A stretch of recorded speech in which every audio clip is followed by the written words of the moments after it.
How to use Grabpay Installment. Hello everyone. In this video, I will show you how to use Grabpay Installment. First, open your Grab application on your mobile device. Then tap on Finance at the bottom center of your screen. Next, tap on Let's Go to start setting up the Grabpay Installments option. Here, enter your name as required. After that, go back and tap on Add a card to link a payment card if needed. Next, return to the Finance section and explore other financial services available with Grabpay later.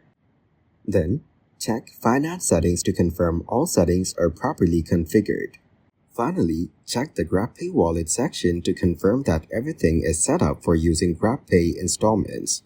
With this setup, you're now ready to use Grabpay Installments for eligible purchases. Thank you guys for watching this video. Hope you got some value. Make sure to like the video and subscribe to the channel to get notified of new videos. See you in the next one.